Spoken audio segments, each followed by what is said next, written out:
Whatcom County is a special place. And while the events from the past 12 months have created unprecedented challenges for families, businesses, and our community, that fact has not changed. The Whatcom Business Alliance understands that business success is the single largest driver of economic vitality and community health and prosperity. When our businesses are strong, our community is strong. When we stand up together to make a difference and lead by example, the positive impacts on our community are discernible. I love working with the Whatcom Business Alliance because it really helps in pulling together community resources and helping it to be a little bit easier than it needs to be. So I'm thankful for Whatcom Business Alliance. That's why the WBA continues to be the eyes, ears, and voice for Whatcom County business. We connect with the business community through Business Pulse magazine and bring business leaders together to encourage, acknowledge, lift up, and share the best and most ethical business practices. We facilitate business success through research, education, advocacy, leadership, mentorship, and by connecting young people with future local job opportunities. You know, Business Pulse and Whatcom Alliance, Business Alliance, has been an amazing asset to our community. We tend to get so busy in our businesses and don't have the time to be able to do the things that they do in advocacy and blowing the whistle or making people aware of what's happening. If your business is not currently a WBA member, we invite you to join our rapidly growing leadership network by going to our website and clicking Join the WBA. Whatcom County is home to some of the most dynamic, innovative, and forward-thinking businesses in the Pacific Northwest. Tonight, we are pleased to recognize many examples, businesses of different sizes, from different industries, in different phases of their growth, all of them making special contributions to the future of Whatcom County. When our company found out that we were nominated, it was rewarding. I was surprised, I think, and excited. You know, I was proud to be nominated. I think it's fantastic. It was a wonderful surprise. I'm very appreciative of what WBA does to celebrate local businesses because I think our local businesses are the lifeblood of our community. It's where people work, it's how people make a living, and it's what defines our community. To have a venue in which you can celebrate one another, support one another, and find out ways to collaborate together as businesses to benefit our community is key and important, and I think WBA does a good job of trying to pull people together to do that. Every year I look forward to this event because it's one of those times when we all see each other get together as businesses and honor those people who are doing significant things in our community. So it's one of the highlights of my year. The WBA congratulates in advance all the finalists for these awards. Whether you are joining us live or virtually tonight, we welcome all of you to the 34th Annual Whatcom County Business Person and Small Business of the Year Awards Banquet.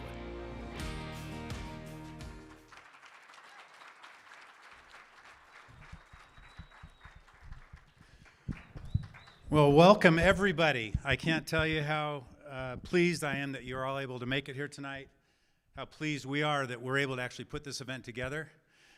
Very different obviously this year for a few reasons. One of them is that I've got lights in my face right now and I can hardly see everybody. But we've also got hundreds of people joining us virtually right now. We're streaming live on YouTube. This event is going to be available after tonight for anybody to review, but we'd like to welcome all of you that were able to make it tonight, and many of you that wanted to be here, that are at home tonight, or at your office tonight, or in your car tonight, or wherever you are. We thank you for joining us. I do want to mention that you can see us, but we can't see you. Actually, except for Dave, I think you should close the bathroom door there. And Diane, pajamas not cool? No, I'm sure there's a way we could see you, but we can't. But we're really glad that you're here joining us tonight for this really special night where we get an opportunity to recognize companies and individuals for some extraordinary efforts in Whatcom County.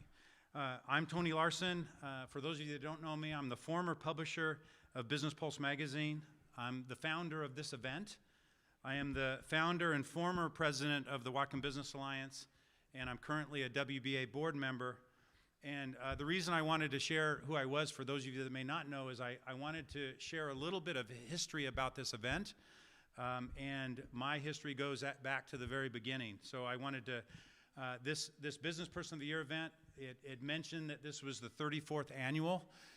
It's actually the 35th year, but because last year we were not able to put this event together, so it has an asterisk next to it because of COVID, but this is actually the 35th year, but the 34th event. It's a Business Pulse event and Whatcom Business Alliance event.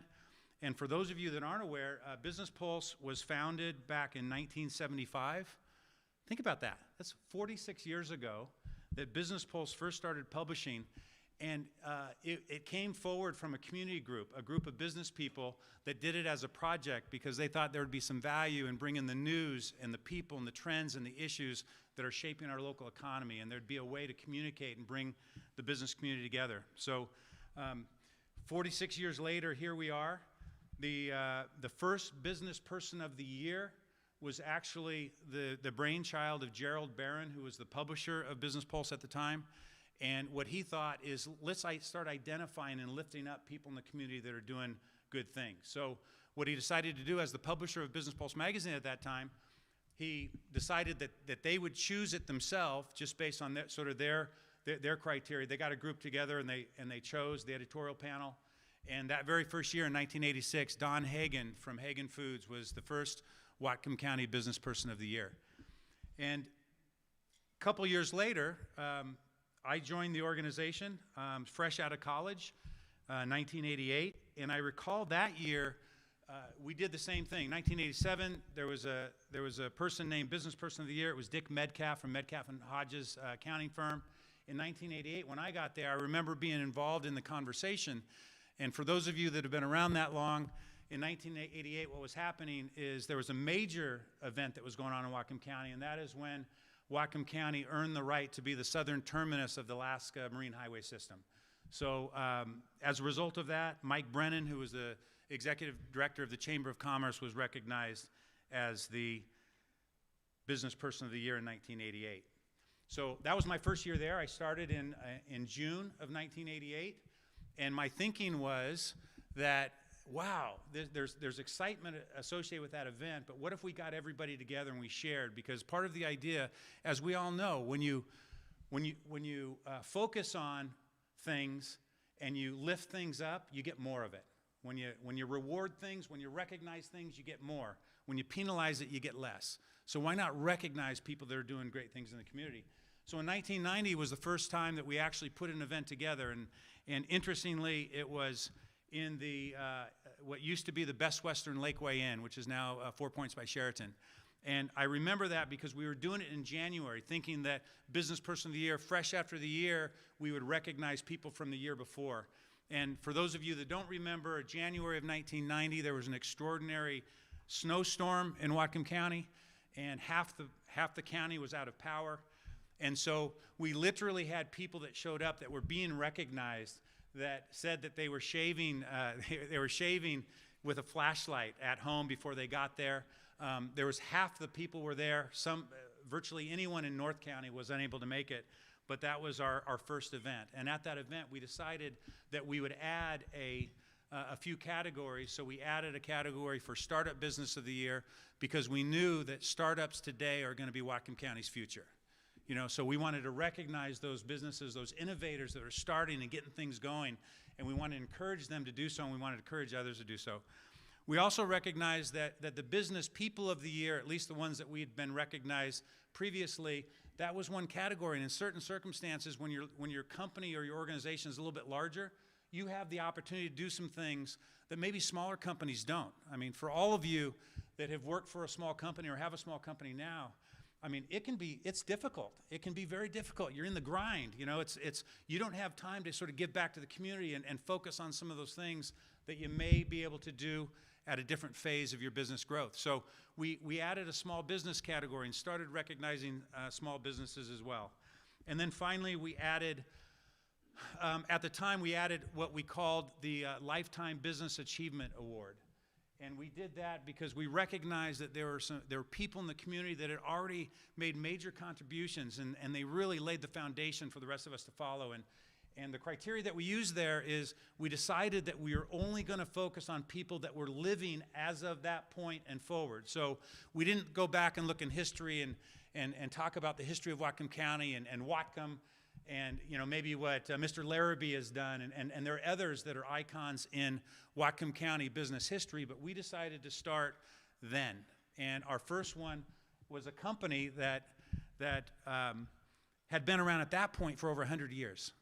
And the Morse Company, Morse Steel, the Morse Company, and David Morse was recognized. And from that point on, we've been recognizing people every year. Again, I said for the last 30 plus years. So over that time, we have recognized over 300 businesses and business people. And tonight, we're going to do it again. The purpose has always been to celebrate local business, to honor achievement, and to lift up the virtues that make our community better.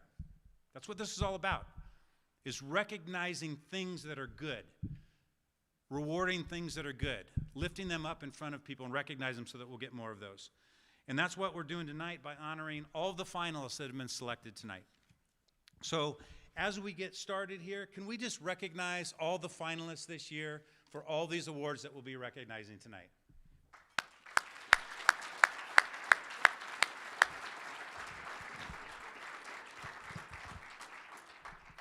And I'd also just like to make a few comments about the Whatcom Business Alliance.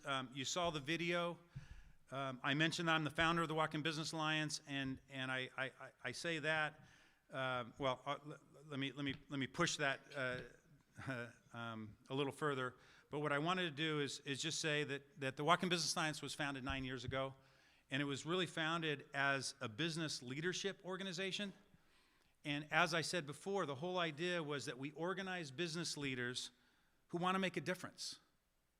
And there are so many of them. And for those of you that aren't aware, that whole idea of the Whatcom Business Alliance started in this room over the course of years when we looked out and we saw all these phenomenal businesses and business people that are just really making a difference. And it's not about making money. It's about serving our employees. It's about making a difference in the community. It's about giving back. It's about doing all those things that sometimes businesses and business people aren't recognized for. So we thought, what would happen if on a night like tonight, where we recognize extraordinary people and extraordinary businesses, rather than it being just kind of a warm bath where we all feel comfortable in the moment and joyful in the moment, but then the next day we just go back to our day-to-day business activity. What if we were to harness this and we were to put a group of people together and we were to start talking about important things in the community, things that matter, not just in business, but community-wide. And that was really where the birth of the Whatcom Business Alliance came along. And we started focusing on important issues, and the idea was we found that there's challenges associated with that. And in fact, those challenges have been exacerbated literally over the last few years, over the 9 years since we started, because now we're in this cancel culture where you have to, people get nervous about what they can say and what they can't say. And what we've always tried to do is say, bring the ideas and the solutions, not the politics. We can agree what we want in the community, so let's bring valid ideas and let's push back on those. Let's discuss those. Let's listen to all of them. Let's respect people that have different ideas, but let's not get engaged in the politics. And that being said, we also understand that if you want to make a difference, you have to get involved in political activities. Because public policy is politics. You have to connect with public officials. You need to express ideas. You need to rationalize your ideas and bring ideas to the table. And that's something that the Whatcom Business Alliance has been doing for the last 9 years. The whole focus of that has been to make the community better. And it's also been to encourage leaders to step up. Because what we found 9 years ago was there were a lot of people in the business community that totally got it, but they said, you know what? When you stick your neck out, it gets chopped off in this community. We don't want to be involved in that.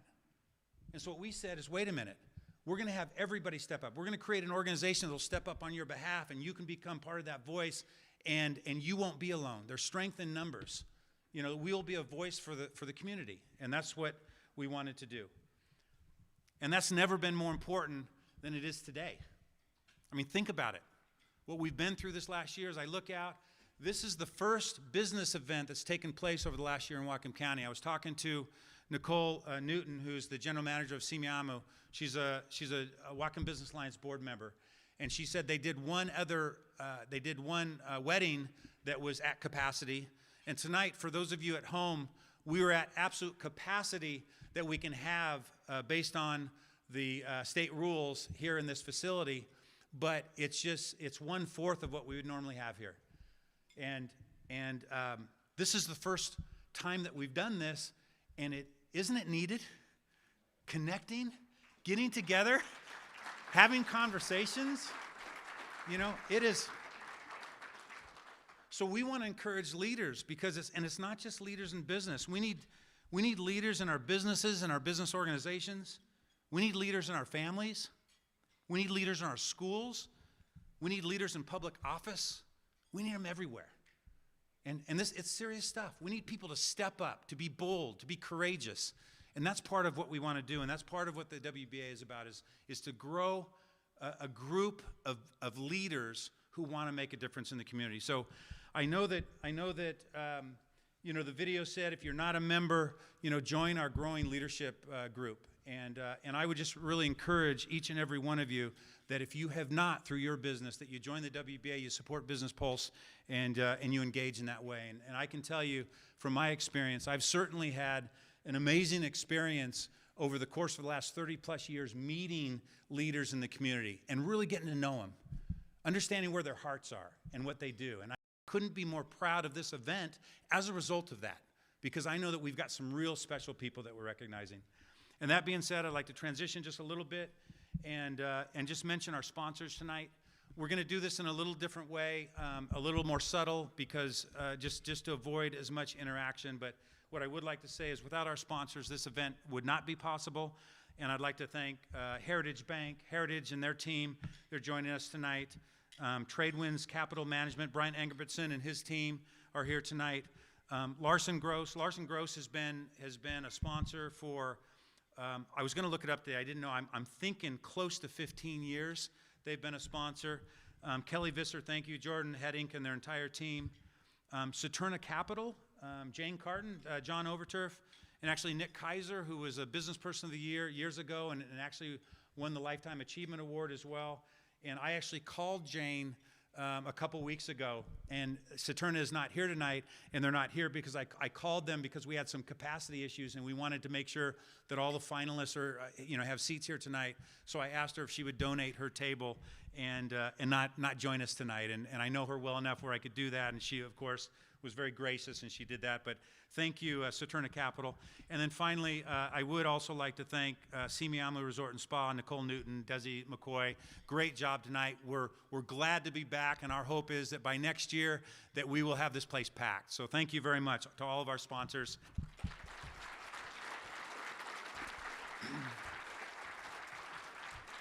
We actually have some awards for the sponsors up here, and we're actually going to personally deliver those to each of you. So stay where you are, and before you leave tonight, we're going to bring those to you. And again, thank you. So what I'd like to do now is I mentioned that I'm the former president of the Whatcom Business Alliance, and I mentioned that I'm the former publisher of Business Pulse magazine. And that is that 2 years ago, it was actually literally 2 years ago this month, where I made what at the time it was a difficult decision, but it was an important one at the time, and that is that I decided I was going to transition my role at the WBA and with Business Pulse magazine. And I knew for sure what my passion was, and my passion was to step into a new leadership role in some capacity. My thinking at the time was that it was going to be as Whatcom County executive, but that did not come to pass. So I explored some other options, and now I am I'm the president at Barlean's Organic Oils. I've been there for quite some time now. Again, the last event that we had, I was going to share that last year, but obviously we didn't have the event. So I'm really excited about that opportunity, and I'm really excited about really doing exactly what I've been preaching from this podium for the last many years, and that is taken a leadership role in the community in sort of a different capacity. One of the very cool things, and the reason that I'm at Barlean's, is that the core values that I share with Bruce Barlean are extraordinary, and that is that we believe that a business is really a vehicle that allows you to make a difference. So we want to make a difference with our employees. We want to make a difference in terms of benevolence in the community and in the world, and with our customers and our partners and everyone else. And so we really want to be an example of what leadership is inside a company, but also what that means in the community. And that's why the very first thing that I did when I joined the company was that we became a President's Club member of the WBA. We started supporting Business Pulse magazine. I'm going to be involved in this event until my predecessor kicks me out or the board kicks me out, whenever that would be. But it's that important, and I just want everybody to understand that that's the way that I feel about this organization and what we're doing, because I've seen it make such a difference over the course of time. So that being said, I would like to introduce our new executive director. The board brought this person on. She has actually been with the WBA for just over a year now. She's smart. She's passionate about local business. She wants to make a difference, not only through a role at the WBA, but you can see that in the way that she lives her life and the way that she carries herself. And with your support, she will be taking the WBA and Business Pulse to new heights. I'm really excited about it. And I'd just like everybody here tonight to help me welcome the new executive director from Whatcom Business Alliance, Barbara Chase.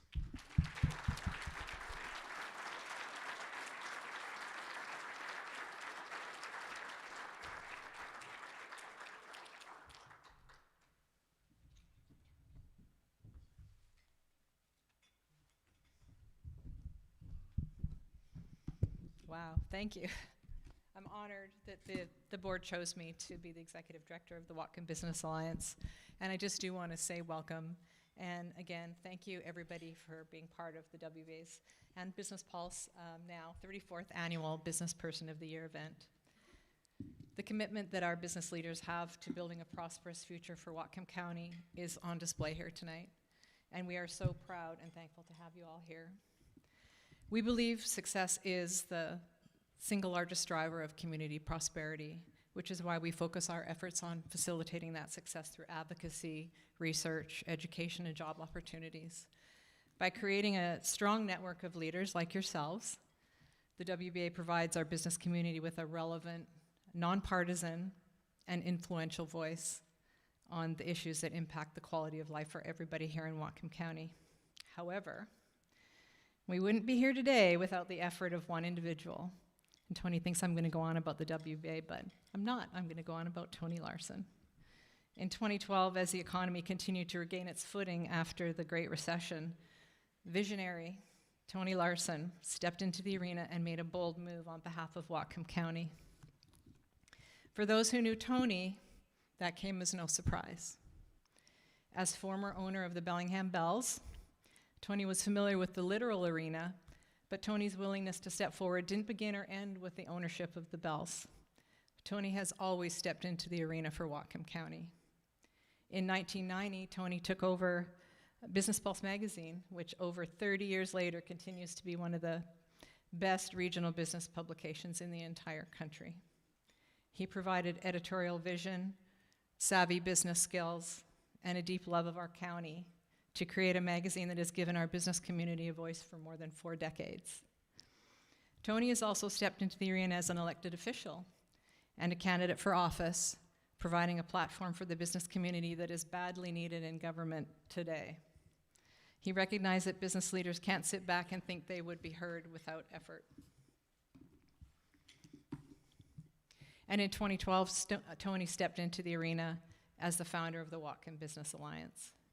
Because of Tony's commitment, leaders throughout the county have coalesced around an organization that's committed to helping government understand that when businesses succeed, families succeed. Often working behind the scenes, Tony moved the needle on critical policy decisions that help make our county one of the most prosperous communities in the entire country.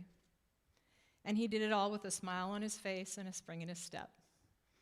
Tony is one of the most relentlessly positive, optimistic people I have ever had the privilege of meeting, let alone working with. I am deeply proud to follow in his footsteps, rather large footsteps at that, at the WBA. Because those footsteps so often led directly into the arena on behalf of the WBA, our board, our members, and the grateful families and businesses of Whatcom County, I would like to close with a few words from Teddy Roosevelt's Citizenship in a Republic. It is not the critic who counts, not the man who points out how the strong man stumbles, or where the doer of deeds could have done them better.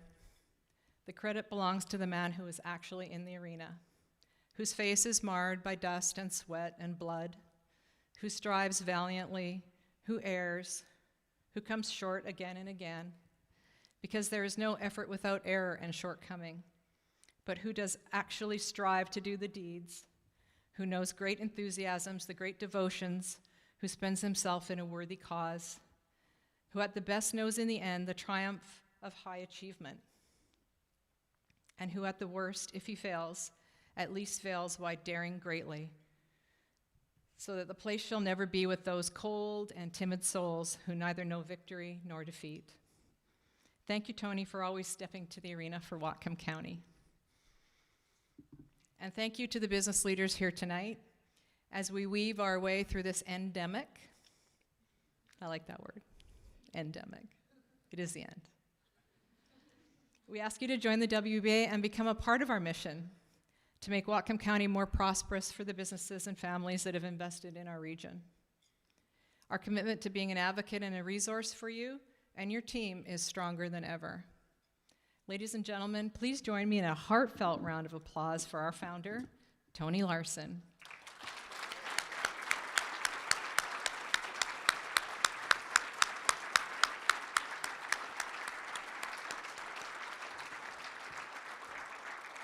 We love you, Tony. So I'd just like to invite Doug Thomas, who is on the WBA Executive Committee and a member and a former chairman of the board, to say a few words.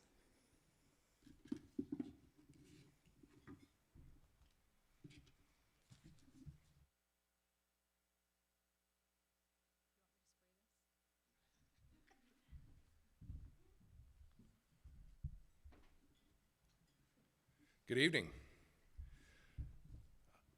Congratulations to everyone in the room, not just those that have been nominated for an award, for you will survive this deep, dark tunnel that we've been traveling through. We've been keeping our eye on that light at the end of the tunnel, and yes, we're going to make it. It's my honor to recognize Tony Larson.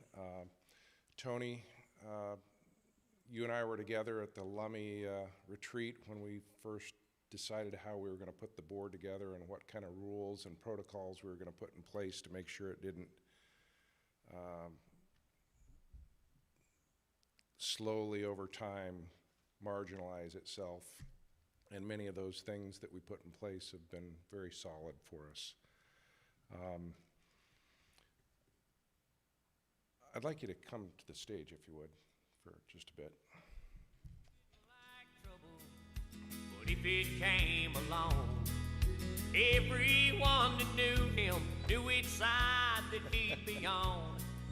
He never was a hero. So many of you who have been recognized, or you've observed others being recognized over the years, know that Tony and his staff just love picking out these theme songs for folks that come to the stage. So I'm an owner and president and CEO of Bellingham Cold Storage. My theme song is typically either Ice Ice Baby or Cool Summer or something like that. And so we've got a couple of theme songs for Tony tonight. And the first one was You've Got to Stand for Something by Aaron Tippin.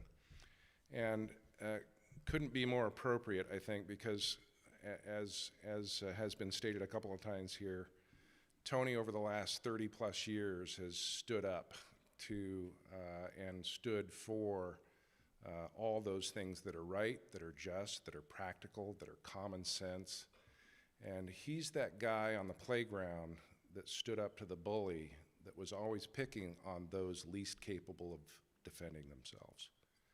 He's the guy that has, if you pulled back his white shirt, you'd see a big bullseye underneath his tie on both the front and the back. And Tony has taken it upon himself relentlessly over the last 30 years to stand up for us as individual businesses who are operating in a responsible, professional, employee-centric way. And in many cases, we don't deserve to be treated the way we are, but you kind of have to just gut it out and grind your way through that gauntlet sometimes. And if you didn't have somebody like Tony there standing up for you on the playground, you'd get bullied around quite a bit, because many of us are just a little bit bashful about standing up for ourselves, even if you do it in a professional way, even if you do it politely. Sometimes that can bring a target on you and your company and your employees, and that's not always easy to do, especially when you're standing alone.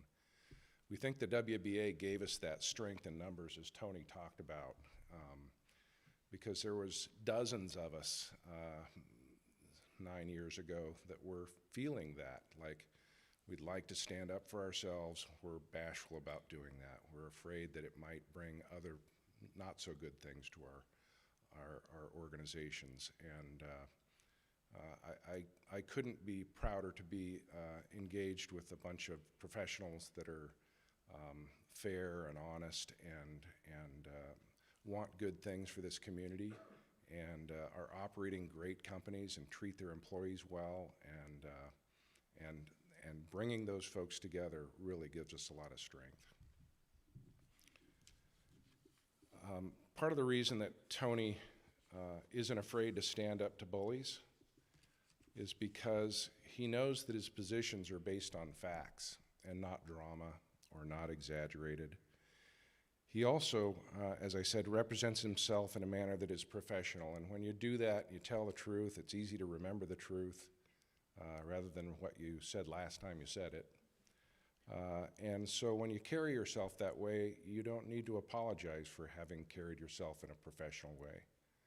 He also knows that if we individually or collectively just give up because it's too hard or we're too busy at work or it's too awkward or uncomfortable or that issue doesn't really affect me, it only affects the farmers, if we take that position, he knows that we just marginalize our ability to have a great community and to have a place where businesses can continue to remain successful. He's also a guy of great faith, and he wants a community for his kids and his grandchildren and our kids and our grandchildren that we can be proud of, that is safe, that is wholesome, and I know that's at his core, and we appreciate that about you, Tony. I know I speak on behalf of the entire WBA board and all of its members, and actually on behalf of businesses that haven't yet gotten an opportunity to become WBA members when I say we all appreciate you very much.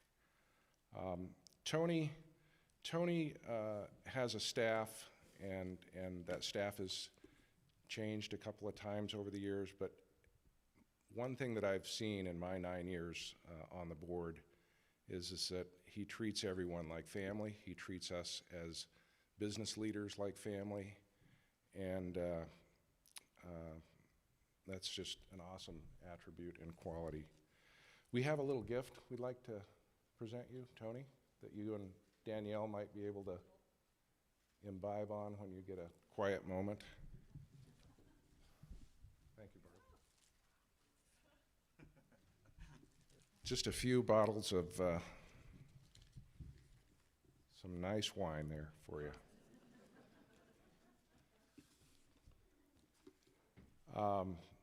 And one last piece I'll leave with you is, many of you know Tony and Danielle are people of great faith, and they're incredible parents. I think their son is here tonight. I met him earlier. And daughter. and they're great role models. They've embraced this community like leaders, and as I said earlier, a great leader of a family behaves that way. They mentor folks. They stop and listen to their trials and offer support. And Tony has been a great family leader. And so with that comes your second theme song. Get up, everybody, and sing. Living life is fun, and we've just begun to get our share of this world's delight. Hey, just very quickly, I've just got to say thank you, Doug. You read that just the way I wrote it. That was, I loved it. Thank you very much. Really appreciate it.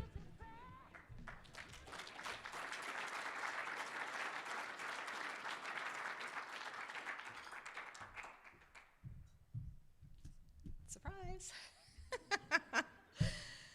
Okay, so we're so excited right now to start the awards program with the finalists for Startup Business of the Year.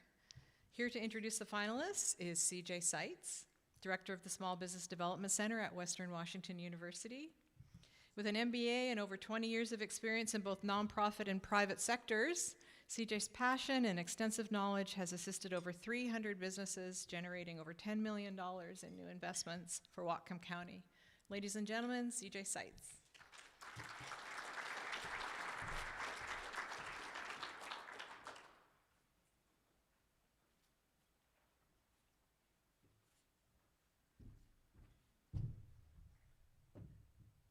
Good evening. Wow, it is bright up here. So it's really wonderful to be out tonight and seeing so many smiling faces. It sure has been a long time, and it's been quite a year for all of us. This pandemic has changed some of us like never before, but there's been many gifts and bright spots too. I'm proud to share that my enduring memory of 2020 will be how we all came together, business leaders and community members alike, to respond to the crisis of the COVID-19 virus. I can't tell you how many people called me and said, what can I do? Lawyers, accountants, carpenters, tons of people, and I know all of you are helping in your communities too, and I'm inspired, and I wanted to say thank you for that. So we certainly have lots to celebrate tonight. It's both been a pleasure and an honor to stand before you this evening and introduce the finalists for the Startup Business of the Year Award. Each year, the Whatcom County Western Small Business Development Center serves about 500 businesses. 2020, we were able to help over 1,000 businesses and individuals navigate the pandemic resources and shifting of their business. The value of small business is often underestimated because they're called small, but the impact that these businesses have surely are huge. Starting a small business allows people to pursue their passion, create employment opportunities, and create lasting impacts on our local communities. Tonight, we're recognizing a special group of businesses for the impacts these enterprises have brought to our county. Each of these entrepreneurs we honor tonight took 3 essential attributes: ambition, vision, opportunity, and crafted successful businesses. These entrepreneurs turned their vision into reality. This year's Startup of the Year finalists are all remarkable and clearly deserving of this award. Our first Startup Business finalist secret sauce is a friendship cultivated with passion for brewing and a desire to collaborate, to be effective, and to contribute to Bellingham's close-knit craft brewing community. After an all-important and dedicated year of planning, Abraham Ebert and Brad Wilski launched Lost Giant Cider in 2018. The company's focus on crafting ciders infused with stunning flavors like pineapple habanero, ginger, and the award-winning rosé have customers returning again and again and probably again. After facing the challenges of normally associated with the startup business, the Lost Giants team faced a challenge that none of us could have imagined. The team responded with the same creativity and determination that got them started. Seeing opportunity to serve the community during the lockdown, Lost Giants closed its tap room and made its products available online and at curbside, helping us all get through this interesting year. I'm confident Lost Giants will continue to be innovators and create unique products with company values of good cider made by nice people, keep it simple, promote and create fun, collaborate and empower people, and be humble and loyal. Who could go wrong? Abraham and Brad are joining us tonight virtually. Please join me in congratulating Lost Giant Cider Startup Finalist of the Year. Drink up the cider, drink up the cider, for tonight we'll merry be. We'll have the milkmaids over and roll them in the clover. I don't get to pick out the songs. That sounds really like a fun job. Our next finalist for Startup Business of the Year combined efficiency, safety, and love of pets. My colleagues and I at the SBDC have had our eyes on the pet industry for quite some time because it's been expanding so much, and we're thrilled that the local business has found a unique way to serve this exciting market. Kim Singh, Mike Thalen, and Austin Thalen saw an opportunity in the challenges of managing a pet-centered enterprise. Paw Partners bridges the gap between the busy and caring pet owner and the services most pet owners want. Paw Partners provides new and innovative ways to operate and manage pet facilities, providing the end users with fun and easy-to-use pet relationship management platform. In their words, which are so much better than mine, it's an operations management system for a full-service pet business paired with social media in one easy-to-use, fully integrated software platform. Paw Partners responded to the business slowdown by reaching out directly to pet business owners who were struggling. A friendly hello and time spent listening to clients' worries provided and especially effective. The company continues to innovate and are certainly headed for success with a 300% year-over-year growth and the goal to become the premier software platform in the pet industry and to have worldwide brand recognition right here in Whatcom County. Please join me in congratulating Kim, Lindsay, and Austin of Paw Partners, our second startup finalist of the year.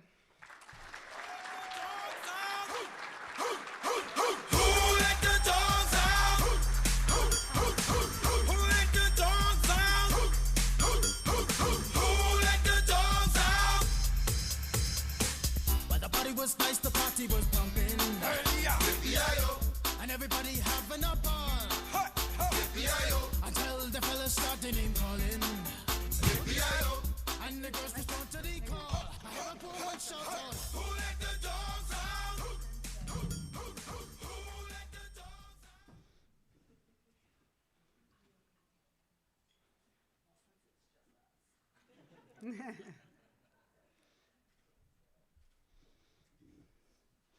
Congratulations.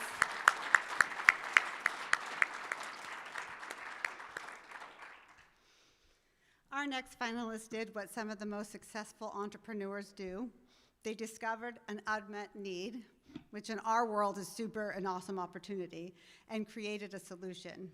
Paul Van Meter, company president, tells us that Pro Shop was started in Whatcom County by a few great friends who graduated from Western Washington University. Yay, Western. Their dream job was to build a car, and out of a need to finance the car, they started a machine shop, Pro CNC. To better manage their machine shop, they built Pro Shop because no other software could provide the needed and necessary requirements that they were looking for. Pro Shop is a comprehensive, web-based, and totally paperless shop management system for small to medium manufacturing companies. It allows these companies to dramatically improve their operations, profitability, and performance, thereby allowing the companies to grow more easily, hire more local staff, and improve local economy. After 17 years of using Pro Shop and being told by customers, vendors, and even auditors, we know that's a feat, that ProShop was the most amazing and complete shop management software they'd ever seen, they decided that ProShop needed to be taken to market. To facilitate this new adventure, ProShop USA was established in Bellingham. Surviving the pandemic turned out to be a huge bright spot for ProShop USA. The widespread acceptance of remote service made it possible for the business to add employees, and they've even experienced a 60% revenue growth. Paul credits their success to building robust systems to help run the business, hiring amazing people, and improving and designing new systems as they grow. Please join me in congratulating Paul and ProShop USA as the third finalist for Startup Business of the Year.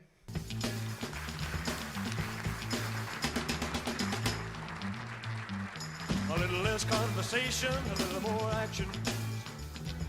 All this aggravation ain't satisfaction in me. A little more fight, a little less spark. A little less fight, a little more spark. Close your mouth and open up your heart and maybe satisfy me. Satisfy me, baby. Baby, close your eyes and listen to the music. Dig through the summer breeze. It's a groovy night.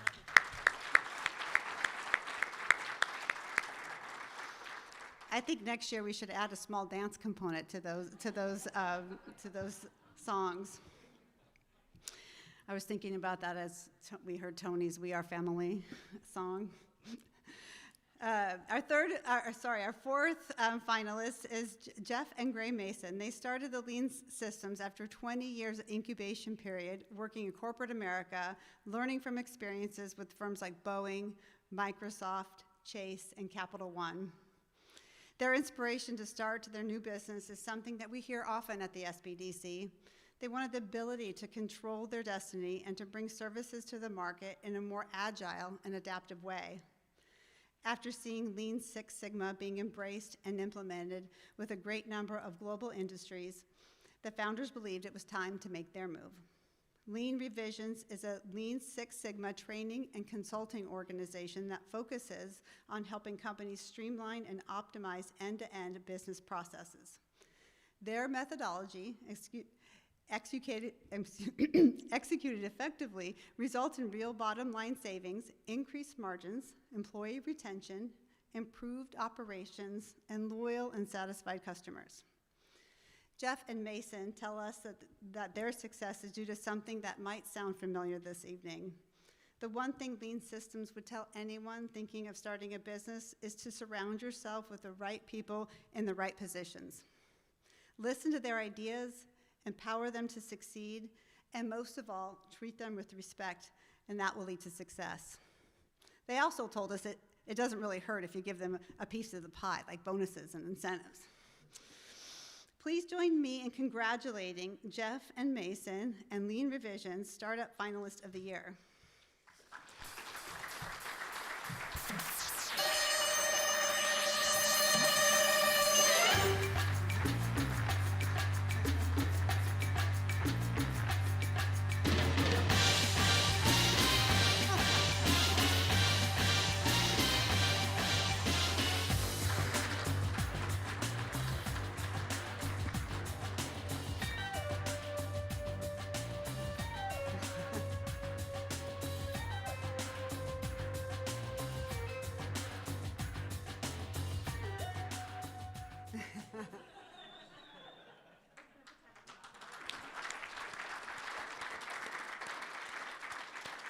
Let's give a final round of applause for all four Startup Business of the Year finalists. Thank you.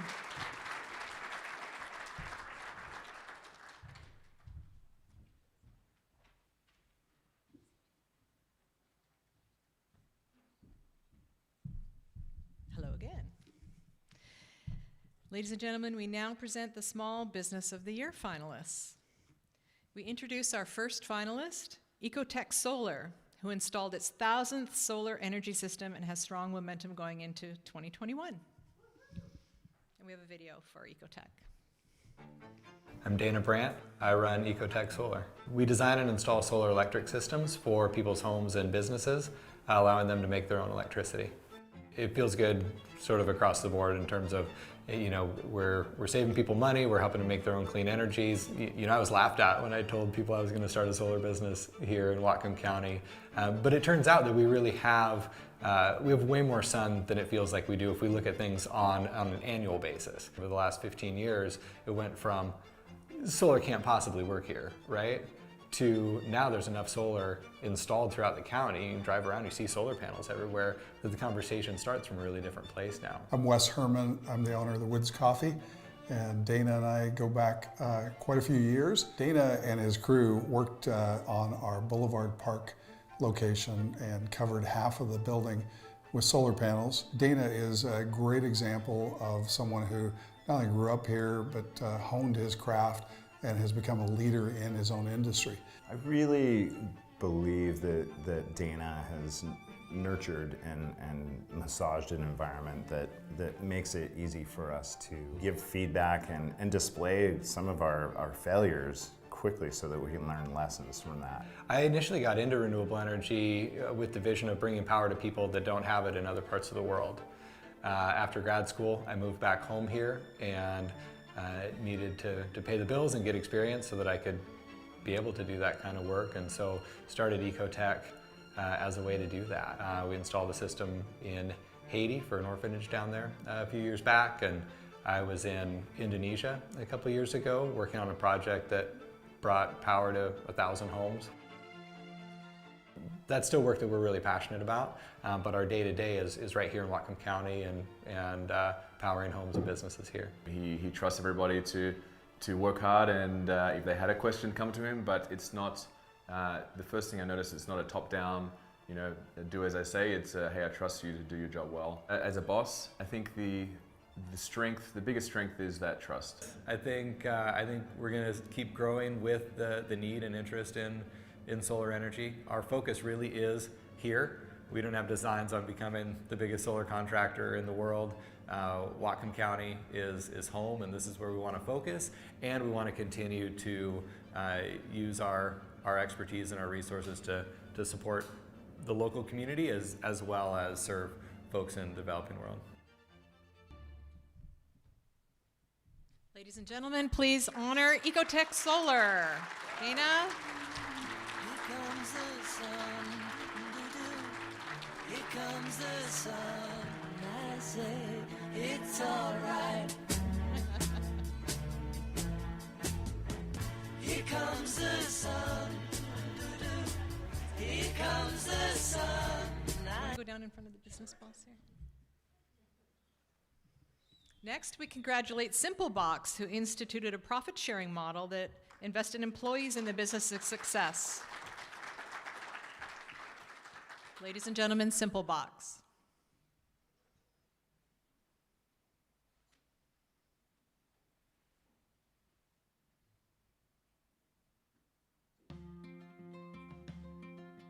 My name is Ross Black. I'm the founder and CEO of Simplebox. We help people move and store their things.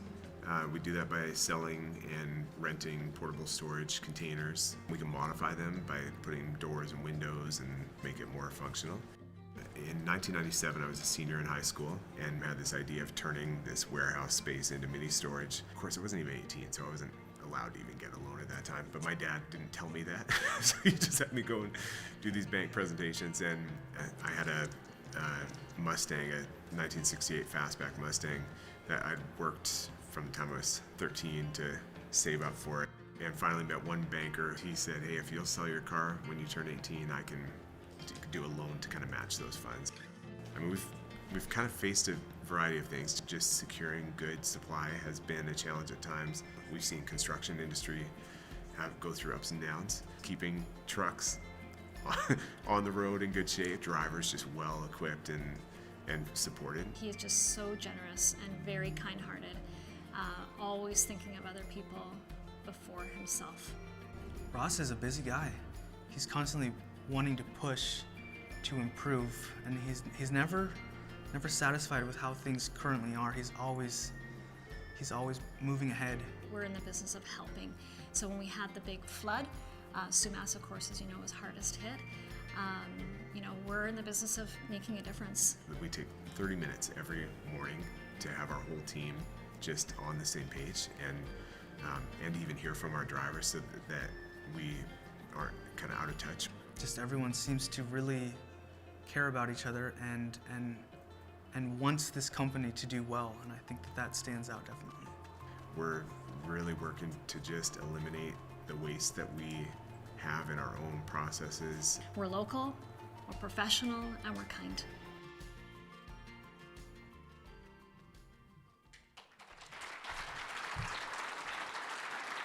Thank you.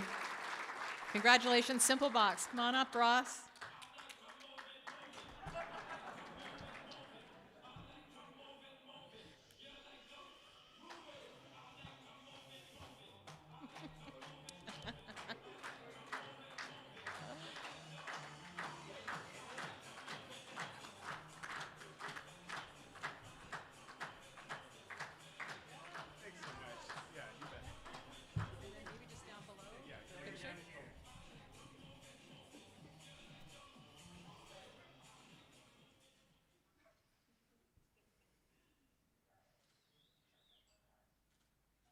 Congratulations. Our next finalist is Tidal Vision, whose seafood waste polymer continued to be in strong demand, resulting in 100% growth even during a pandemic. Ladies and gentlemen, Tidal Vision.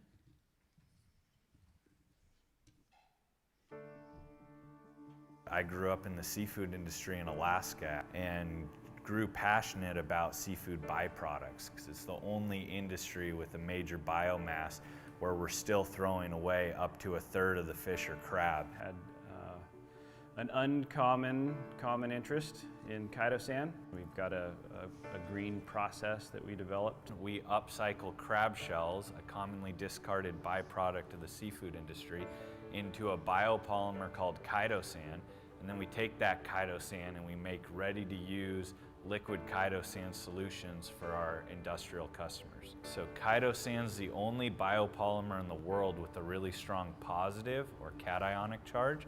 That means it binds to anything with a negative charge really well. That makes it useful as a textile treatment for antimicrobial properties. Water treatment and agriculture industries. Also gives it biopesticide type properties in agriculture. Craig and Zach are workaholics. Until fairly recently, they started, taking care of their basic needs. But we are very much a startup, and they are very much startup leaders.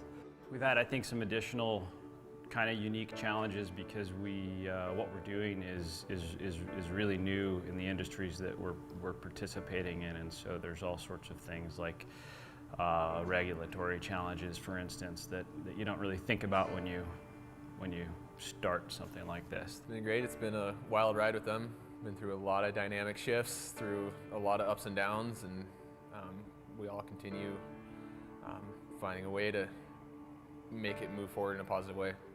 The community's really great here, and I feel like we're doing a really good cause for the ocean at the same time. Yeah.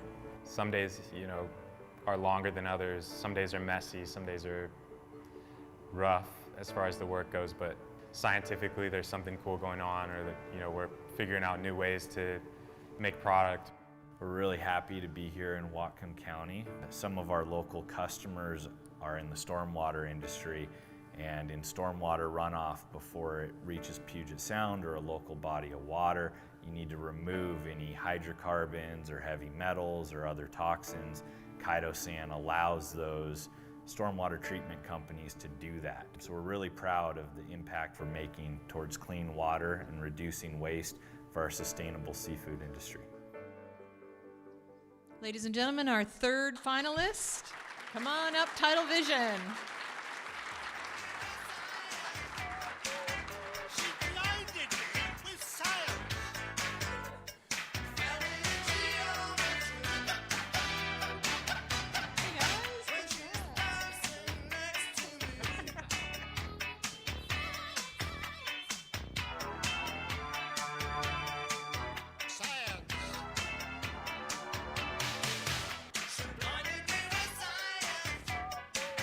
She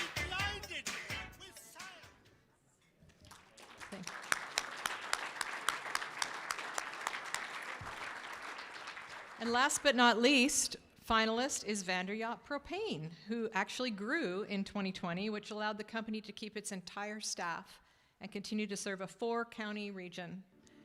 Vanderyacht Propane. The thing that I would really like to say is they really impress me, the family does, and what Brian and Mary have created here. I mean, this business started out with Brian going around and filling 5-gallon cylinders. I had a little detail shop a block up the road and started selling propane out of there. The phone would ring and we'd go set residential tanks. We grew from that to 50-gallon tanks to 30,000-gallon tanks. I guess we provide propane to over 10,000 customers. So we go out and we deliver the propane. We have service techs that, of course, set the tanks, hook things up, and just deal with anything they may need. We get new clients and we don't just consider them, just as just another person. We try to have like a relationship with them. Our advertising, as far as Whatcom County goes, we don't advertise, but it's word of mouth for us. What it's built up to today, it's unbelievable to me. When I first started, there were basically 2 girls in the office doing everything. Now we've got lots of different branches, and many employees. We have to spread out the work because the workload is so high now. Doing some Alaska stuff now and doing a lot more trucking, and there's just more opportunities that seem to come every day. We got more trucks, more people, a lot more people, so it's kind of interesting to see where we're gonna end up. They love all of their employees and all of their customers. They really want everybody to have a good experience, whether you work here or you're coming in to get your propane cylinder filled or calling in to make a payment or make an order. They just want everybody to be happy. They treat you like family.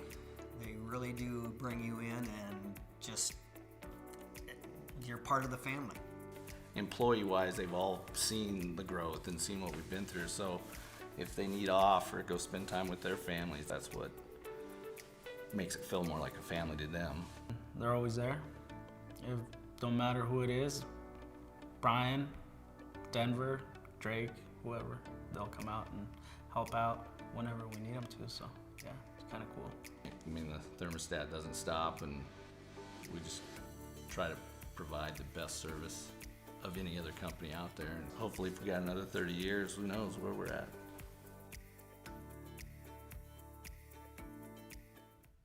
Ladies and gentlemen, Vanderyacht Propane.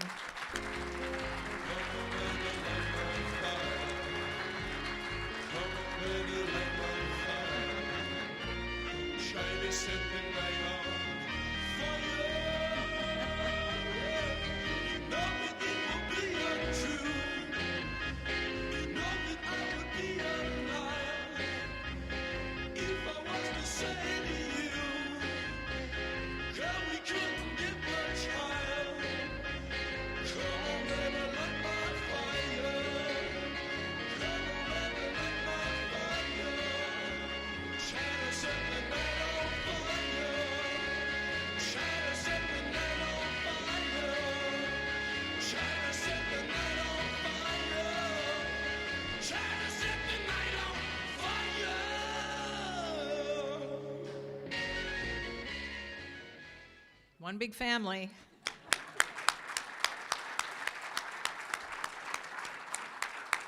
Ladies and gentlemen, help me celebrate and congratulate all the finalists for the Small Business of the Year.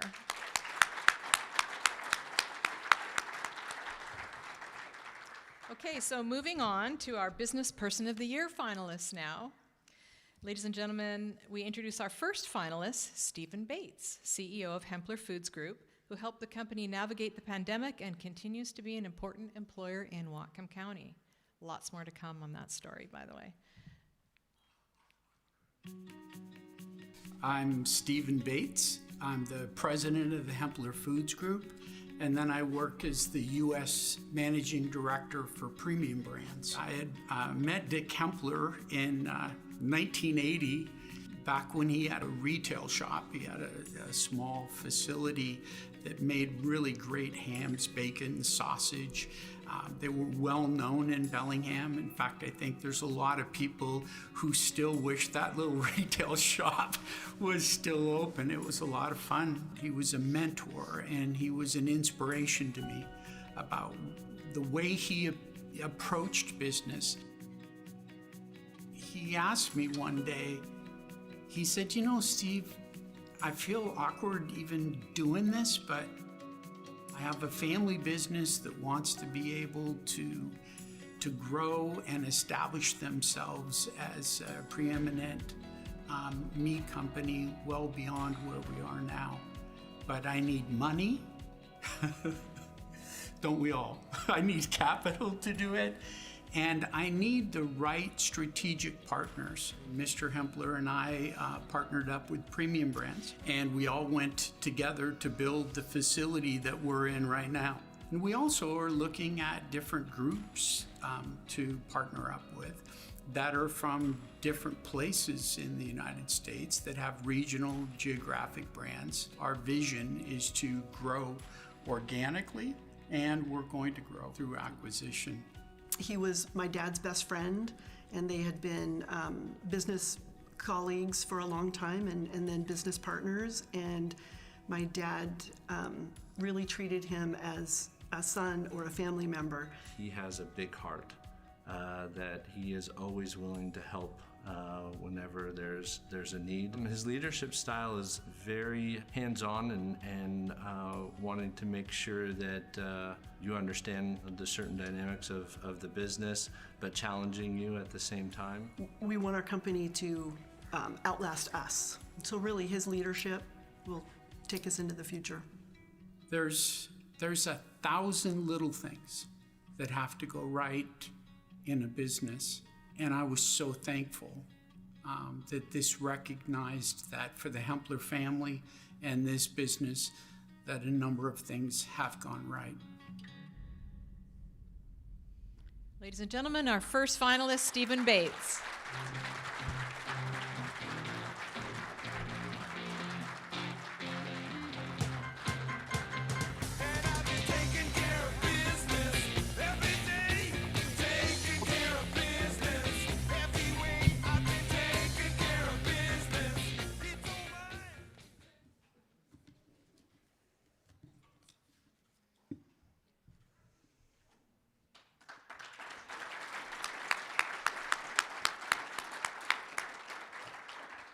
Our next finalist is Eddie Hansen, CEO of Natural Way Chiropractic, who led his practice through the pandemic by strengthening communication and being well prepared.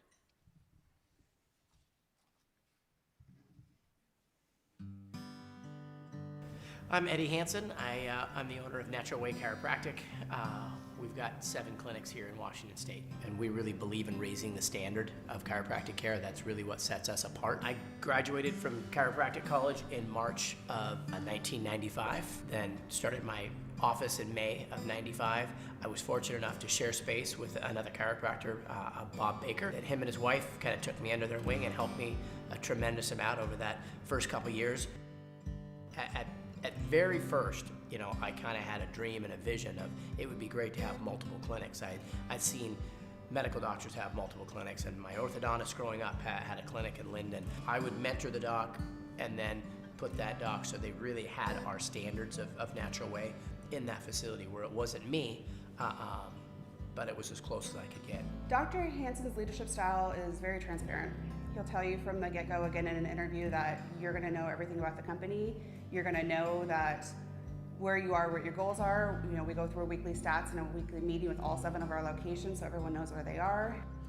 He's beyond the most driven person I've ever met in my entire life. He can use his chiropractic resources in helping the community not only through patient care, but then also does it through his Rotary Club. And you know, he's just an all-around genuine person who just wants to help the community that he's in. He's born and raised here, and whatever he can do to help improve it, he will. It starts with someone at the front desk answering the phone.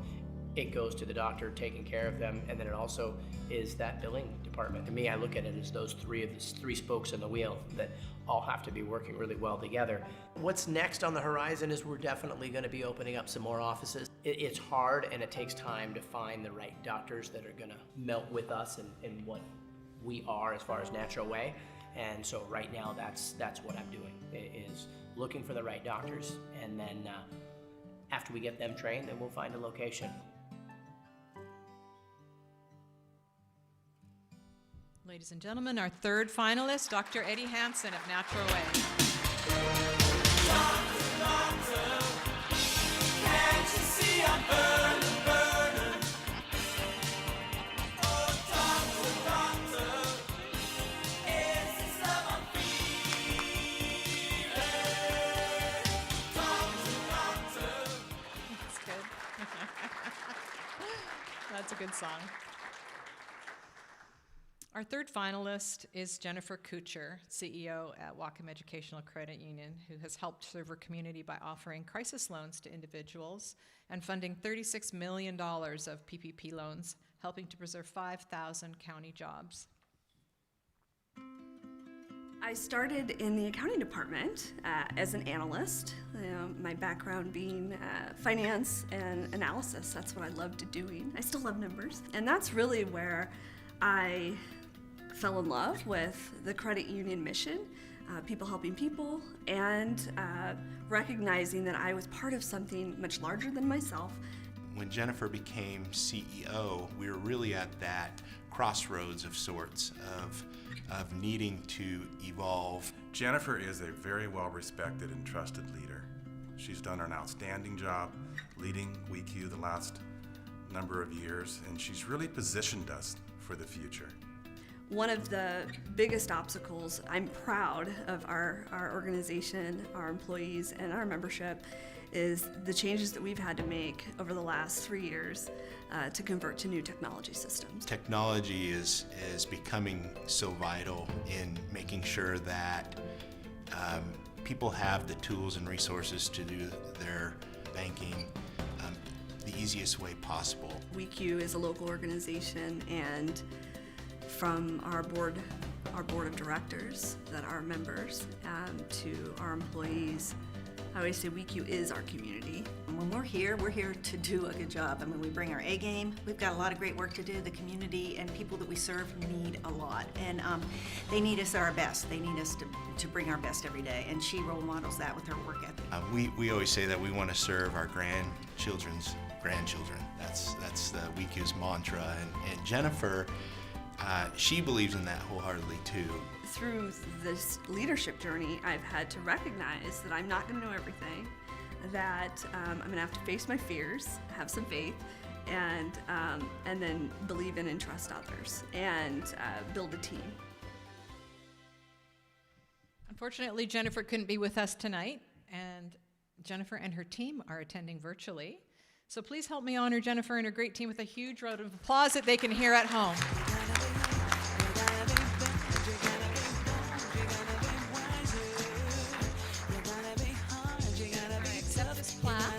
On your behalf, and I will personally deliver it to you. Congratulations. Okay, everybody having a good time? If we don't go right to 9 o'clock, Tony's singing, so.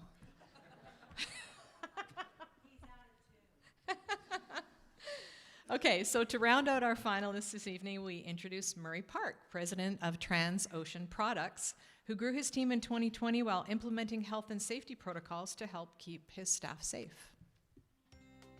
My name is Murray Park, and I'm the president and CEO of Transocean Products.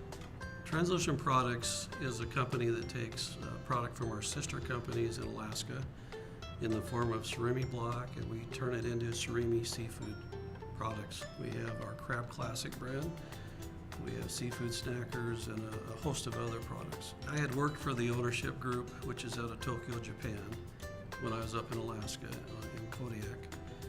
And when I came back down, they asked me if I wouldn't mind coming up to help get the company going in the right direction again. Growing up in Whatcom County on a family farm, my father would say, Whatcom County is the land of milk and honey. Working in Bellingham has allowed me to come back close to my home. I get to work with people from Whatcom County. We center on the sense of family, and so everybody who is a member of the company Also will tell you that there's a sense of family that we try to embrace. If someone takes a risk for the organization's sake, the company benefits and the individual feels like they did the right thing. They spent a lot of time thinking about what Transocean needed to be in the future. We spent the last 7 years moving the company into a growth mode. Now we're seeing ourselves bumping into capacities and for certain products. So we expect to grow some more, which will mean some expansion, maybe more facilities, certainly a larger workforce. Our sales team has done a fantastic job connecting with the Marine Steward Conservation Group. Murray had 3 people at Transocean Products go to sustainability course in Seattle to make sure that we understand what's happening. Murray is kind and he cares about people. Hi, everybody. Murray's leadership style is very collaborative. He works to include everyone and to see that everyone understands the vision. He puts employees first. He's really good about thinking how decisions impact our employees and what's best for them overall. And one of his goals was to make Transocean an employer where people wanted to come. We have headwinds that come from all different sides of the business, and if we can pull together as business owners and business leaders, I think it gives us a larger voice to help the community.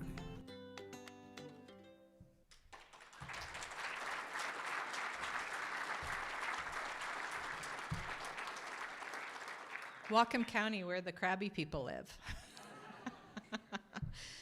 Murray? Are you there? Congratulations. Our final finalist for Business Person of the Year. Beyond the sea, somewhere waiting for me, my lover stands on golden sand. Okay, a big round of applause for all our finalists for Business Person of the Year. Congratulations, everybody. You're all winners.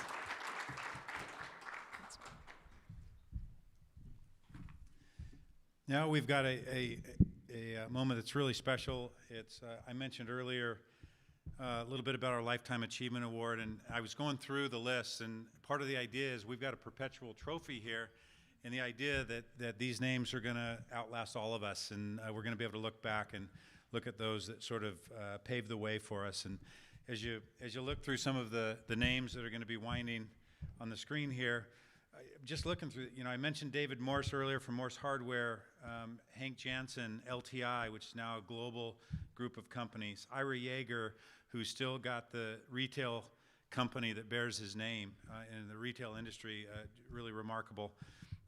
Just a number of them, Ivor Alsop Inc., the inventors, and Jim Talbot, who they recently sold Bellingham Cold Storage. In fact, Doug was up here earlier. Doug is one of the owners of Bellingham Cold Storage now, but they've transitioned over strictly to Barclay, and they're doing a bunch of work over there. Ann Jones from what's now Cascade Radio Group, and I mentioned Don Hagen earlier, who is on this list. Alta McClellan from Hardware Sales. I remember when she came up here, I think she was 92 or 93 years old, and I wish she was still around to see her son, who has grown the online sales, which have surpassed the retail sales. Ken Imus, who is just an icon in getting Fairhaven together. Sid Barron, who is one of my mentors and was led over 40 companies in Whatcom County over the time that he was in his business career. Nick Kaiser from Saturna Capital.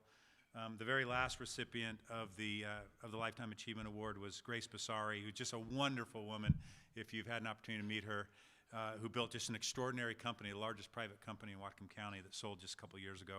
So I was just imagining the cumulative, not only the individual, but the cumulative impact of all these people and their companies and what they've done, in terms of business success and philanthropy and leadership and economic impact and just making a difference. And tonight, I really have the honor of adding a new name to this list of very impressive award winners. So I'd just like you to take a look at the screen, and we've got a quick video for you.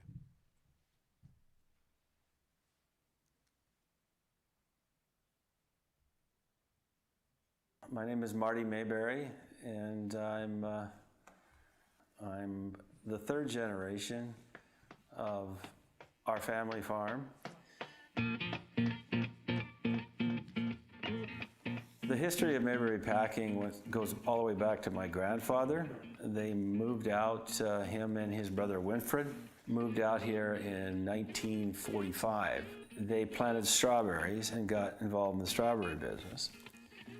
10 years later, my father, Jake, and Money Mayberry started what eventually became Mayberry Packing. I started working when, I don't know if you call it work, around 6 or 7 years old, picking along with my friends and classmates and everybody else. As I recall, I probably wasn't the best picker in the world, but I was always trying to figure out a better, quicker, and easier way of accomplishing that objective.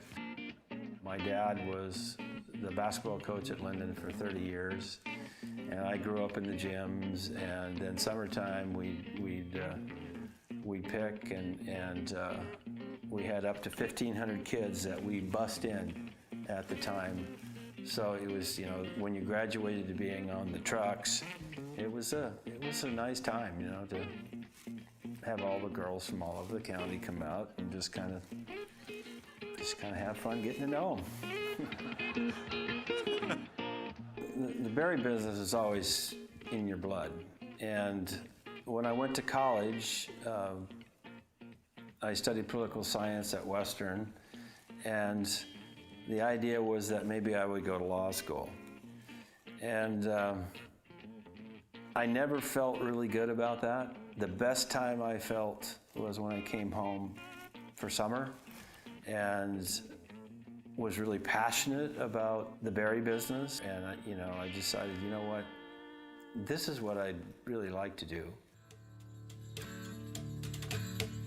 A lot of the values that I picked up, not only from my immediate family, but my extended family. Values like, being the best quality grower and processor you possibly can be. My father was very passionate about the things that he enjoyed doing. And his success as a coach was his passion.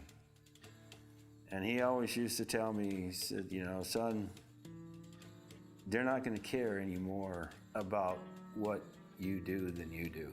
And he led that way. You couldn't play basketball for my dad and not care about what you're doing, because he cared so much about what he was doing, and you just kind of like, well, this ain't going to work out well if I don't care that much. My mom was, and still is, extremely concerned about other people. And she was very involved throughout the years in dealing with our employees and helping and things like that. And early on, I made a decision that wherever possible, that we would promote from within. And it wasn't without its challenges, but extremely rewarding to see people meet the challenge.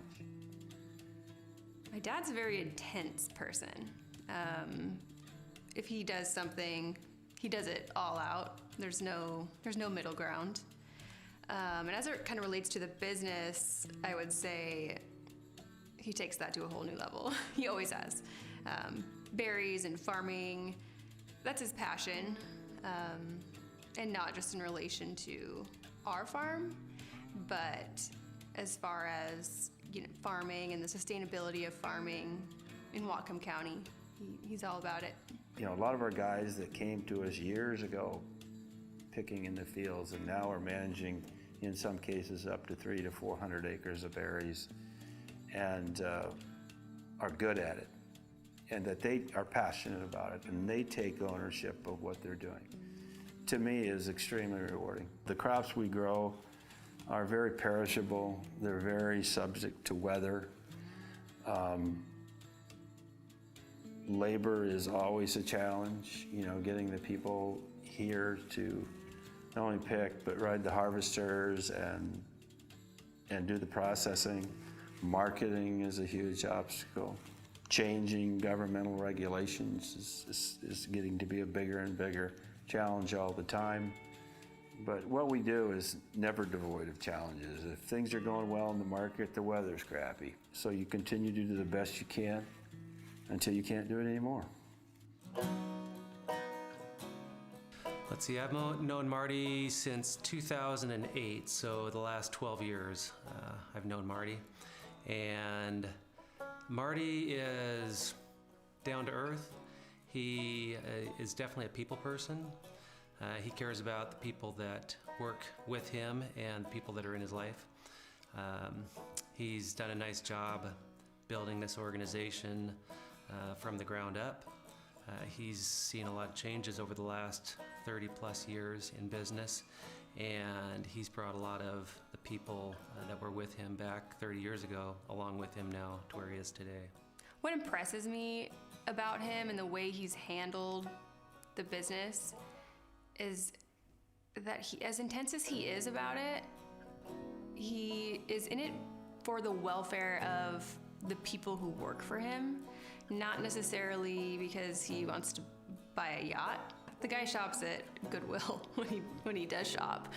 A lot of the pressure that he carries on him comes from wanting to make sure that our employees have a job to come back to.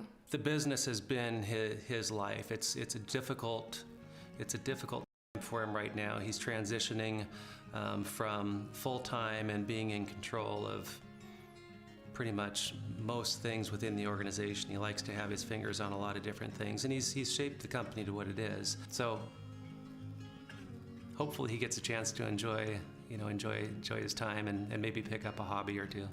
It's exciting to see where these guys are going to take our company and what kind of decisions they're going to make. My father gave me and my brothers a chance, and I want to make sure that I give the kids that are wanting to do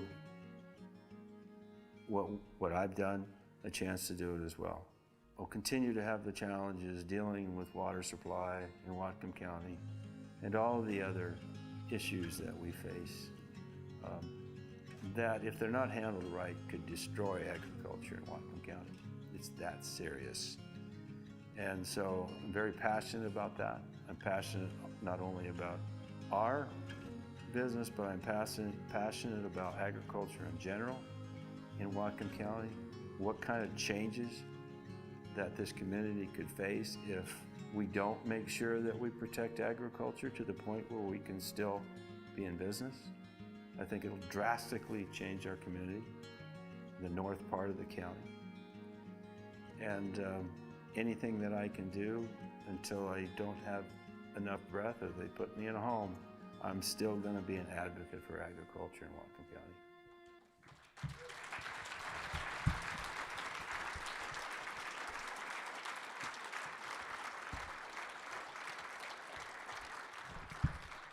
I talked to Marty a couple times over the last few days, and for those of you that know him, you know that he's extraordinarily humble. And getting him here, he would have been completely and utterly uncomfortable, but he had agreed to come and he was going to be here. But a few days ago, he learned that his brother is having some real serious has some serious health issues, and so he went over to Spokane to care for him. And he told me that his son Jonathan would accept the award on his behalf. And then a couple days ago, I got a call from John, and John told me, "Hey Tony, I'd really love to do it, but I've got to be at a Whatcom County Planning Commission meeting." And I thought that was very telling in that obviously your father is going to receive a very special award, and it's very special, and his son wanted to do that. But if you heard what Marty was talking about at the very end of that video, and that is that what they're probably dealing with is the critical areas ordinance, buffers, water rights, whatever it is.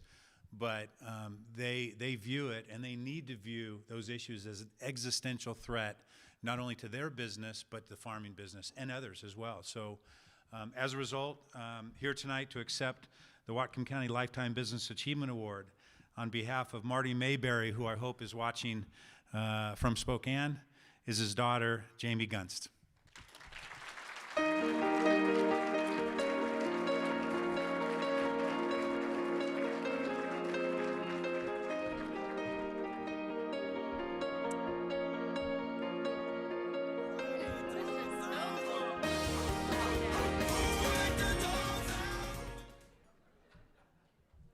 Man, it's hard not to smile just seeing so many faces in real life tonight. So it's just been great to come out and learn a little bit about the industries that you all are involved in, and just celebrate the fortitude and the resiliency that it took to get through this past year. And we are all still here, so that's worth celebrating. When I learned about my dad's award, this major award that he was receiving, I called him naturally to congratulate him, and I was really struck by his hesitancy in accepting this award. And you might be thinking, like I was, well, it's called the Lifetime Achievement Award, right? And you have dedicated your entire life to this farm, this industry, so what's the problem? But he went on, and I'm paraphrasing, sorry, Dad, but he said that, God willing, he has a lot of life left to live, and there's a lot that could go wrong in that time, and things could go downhill from here. Okay, so if you know Marty, like I know Marty, you've had this conversation with him before, and you know the trajectory of the rest of it, and you know that this is a critical point, so you need to buckle up for what's next. The only thing I can liken this to is like those, remember when you had those super soakers? They were like semi-automatic, you didn't even have to pump them, they just kept going and going and going and going like an avalanche. That's where Marty goes with this, right? He has everything laid out, all of the challenges that we have faced past, that we are currently facing present, that we will face in the future, and all the hypotheticals in between. So we're familiar with this, aren't we, right? And nobody's more familiar with it than my mom. Her name should be on this award too.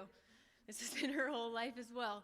And she's actually coined a phrase for what these exchanges are, and it is called, under a bridge, hot dogs for life. I'll call her during harvest and say, Mom, how are things going? How's Dad doing? Oh, well, yeah, next year we'll be living under a bridge and eating hot dogs for life, but otherwise, things are fine. So we like to give him a hard time about this side of his personality. It's kind of a masochist mixed with a superhero in that he has this ability to see around corners and inevitably find the worst possible case scenario. So it's truly a gift. We do love to give him a hard time, but in the end, we do recognize also that he's not wrong, that we do face significant challenges within our industry, and throughout his lifetime, my lifetime, those issues seem to have compounded. Tony mentioned that my brother is at a planning commission meeting tonight, probably working on CAO or the water rights, and so we've got that. But then we also face the broader challenge of winning the battle of public opinion in as far as, is it valuable in America to be able to grow our own food here and to mass distribute it here in America? When I worked in the office, we really used to stress over whether or not we dotted the I's and crossed the T's on our paperwork. And now we worry about facing retroactive punitive measures on laws that haven't even been created yet. Other things that we used to worry about when I worked in quality control was if a kid happened to be chewing gum on the machine and it accidentally fell out and a customer found that in their product. Today, we worry about bioterrorism. So these issues are not going away. But like Tony also said, we're here today to celebrate the good. And if there's one, not just good, but great thing about my dad, he is a phenomenal problem solver. He always has been. He solves problems not just with ingenuity, but he solves problems by putting the best people in place to manage those challenges.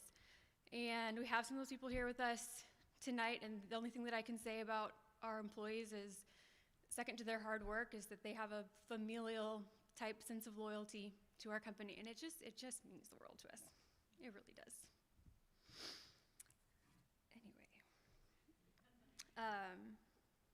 We certainly would not be where we are today if it were not for the employees, first and foremost, all of our vendors and that we partner with, and by the grace of God. So, on behalf of Marty, on behalf of the entire Mayberry family, past, present, and future, thank you so much. And is it Forward Ho? Is that what I read in the magazine? Forward Ho, is that a thing? Apparently not. All right, thanks, Tony.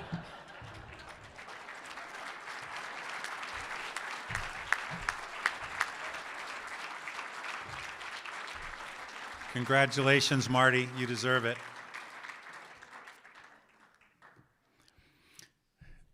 This piece of the program is really going to be untraditional in that our tradition every year as we announce the winners.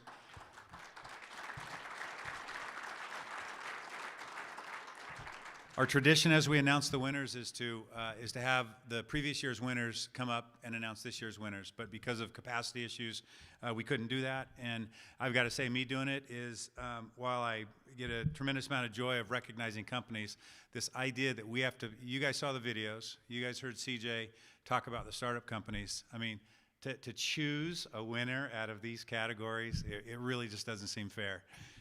But I am going to tell you, the way that works, unlike the Lifetime Achievement, it's selected. We have a group that selects it. We get nominations that come in, and we've actually got a list of people that over time that we want to recognize. That's very different than the startup business category, the small business category, and the business person category.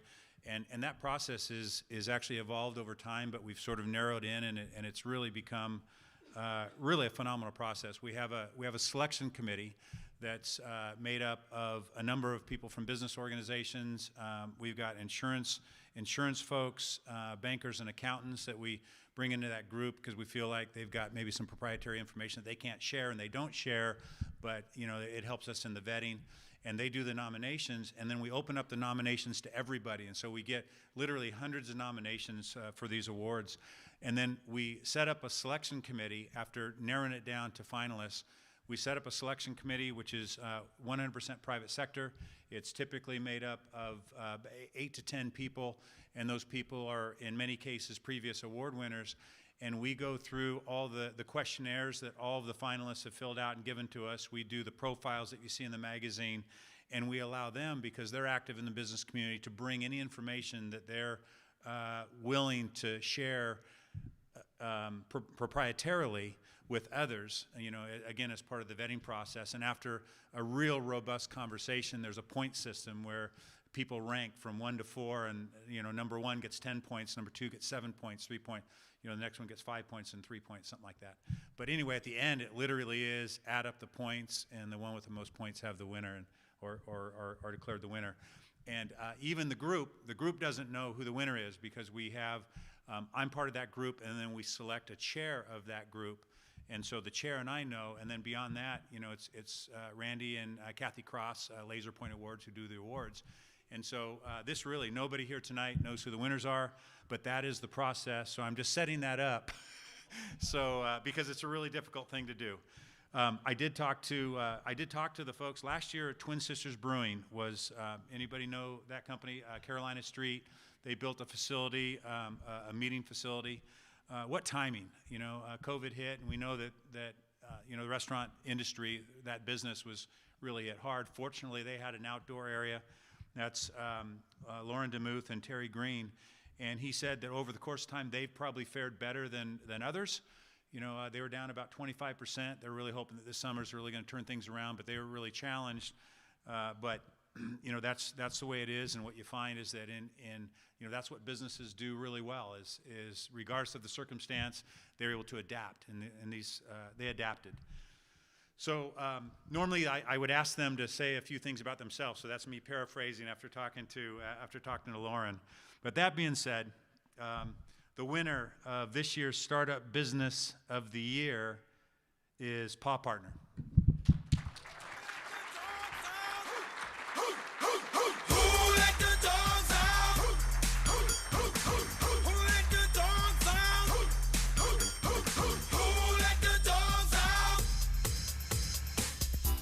Was nice, the party party was pumping. And everybody having a ball. Until the fellas started in calling. And the girls respond to the call. Well, I'll leave my mask on as long as everyone can understand me. I would love to thank the community. We've started our small business. We've been developing it for 3 years now. And to release in 2020, as you can imagine, was kind of a shocker. So it was amazing to see our business Highline be able to use our software successfully and to be able to branch out to Tails the Wagon and to have the support of our team, our developers who are not here, they're in Spokane and Seattle, and just to see the community support and all the pet parents that have joined our platform, and we've been able to expand nationwide and in Canada. So it's been a wild year, but yeah, just moving forward, we're gonna be a stronger, bigger company. So yeah, good job, team.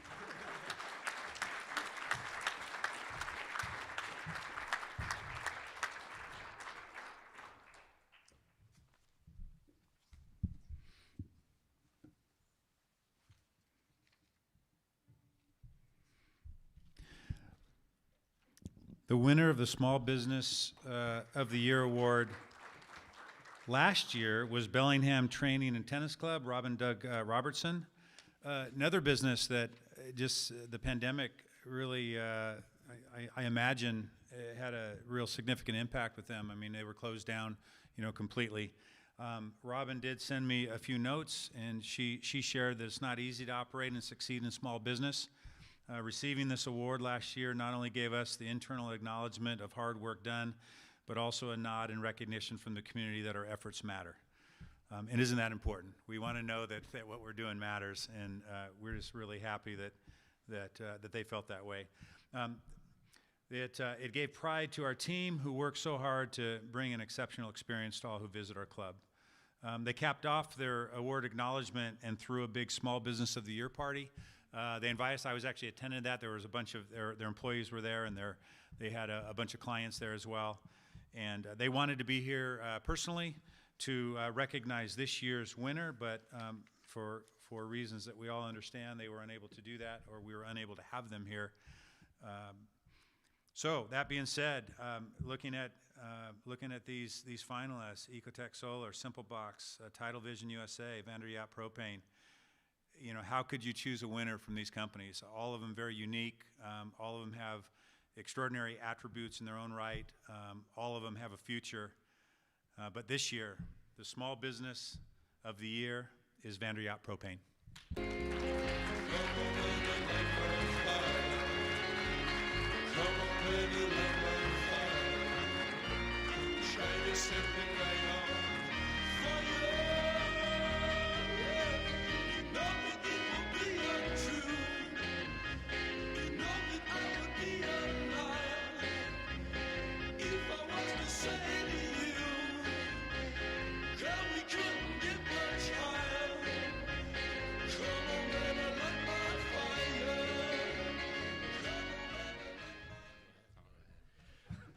So I gotta drag my dad here with me. So it's an honor to stand up here with him. Being in a commodity like propane and natural gas can be tough, and there can be a lot of negatives. But we really focus on the good and the positive, and just seeing that smile of our customer's face when we go up the hill or down the hill when there's 2 feet of snow, and they couldn't believe that we actually got down their driveway for once. So very fulfilling. But coming from a son's perspective and seeing my mom and dad build this business, like you said in the video, was just filling 5-gallon cylinders up in the trailer parks in Maple Falls and across the county was just eye-opening to see what a business can do and how it can evolve over time and what it can become. So it takes true character and just determination to really start a small business, and just to see all these great business leaders in this room is very humbling, and blessed to be here with you all and all the innovations that you all come up with. So my mom and dad, they grew this business and are very thankful for it, and they their employees, they treat their employees great, and then it returns to our customers. So thank you all, and Tony, WBA and Business Pulse, thank you for putting on this award, and it's great, so thank you very much.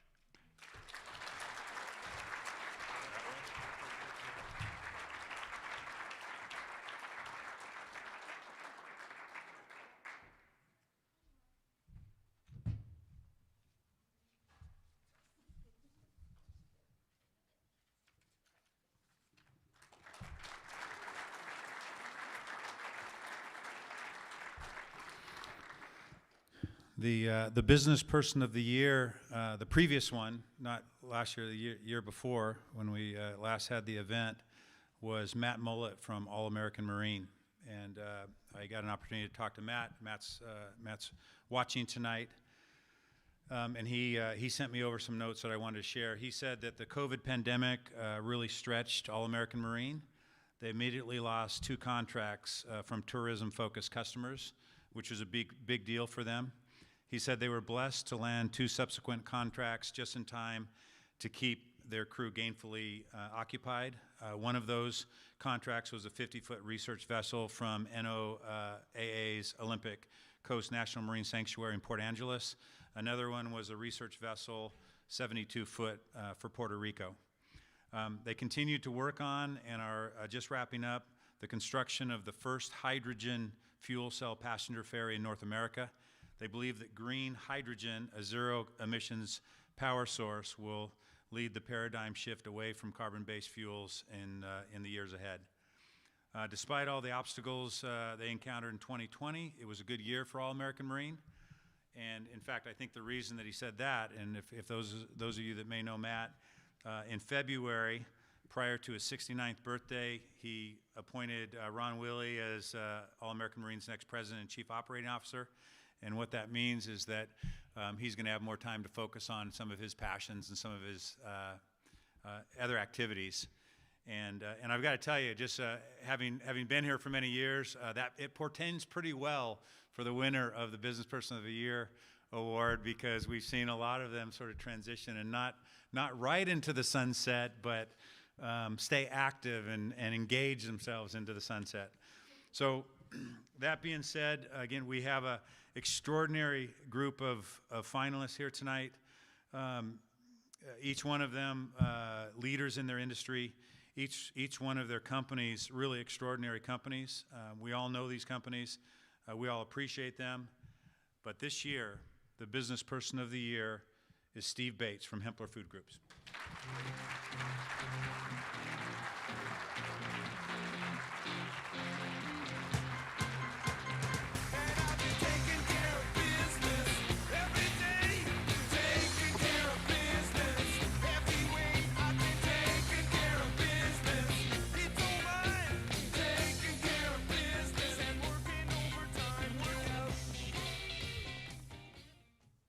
Talk about unprepared. First, I want to congratulate Jennifer Murray and Dr. Hanson. You guys, everybody is amazing. You are. You've all built some things that are just special. And so, wow. The Hempler Foods Group, boy, you're right. We're transitioning. We have a new president, Mr. Arlie Jacobs, who has led the team through 2020 through what I think we can all describe as a chaotic time in our lives. And I think all of us have been really profoundly put to work to try to find the best way to take care of our companies and all our employees and their families, keep them safe, healthy. And Arlie, the job you did and the fact that it was not just a record year again at Hempler, but is leading to now having Hempler have a chance to add on to the facility and embark on a brand new future. My profound thanks to every one of them. The employees work so hard, and they do such a great job to produce wonderful, irresistible food products. The legacy that Mr. Hempler left to that, I'm just honored to accept this award tonight, really on behalf of them. It's not an individual achievement. It's on behalf of hundreds of people that make this work. Indeed, my friend Dick Hempler, man,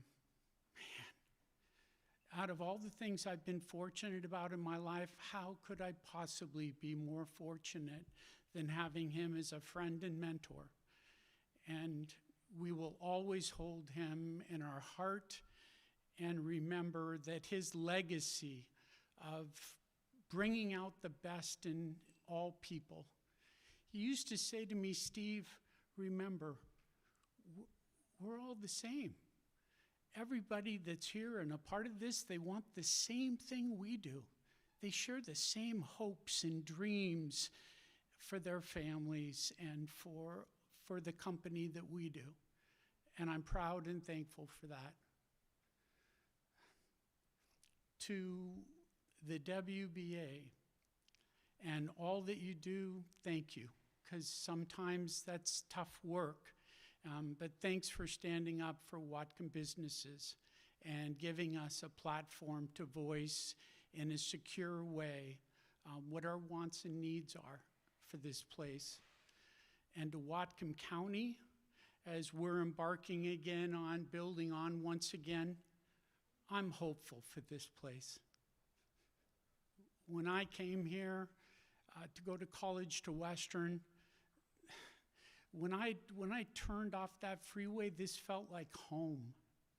I grew up in Seattle, but this was home to me. And I'm very positive about that. I know there's struggles. I know there's going to be struggles in the future, but I'm positive. And I thank you.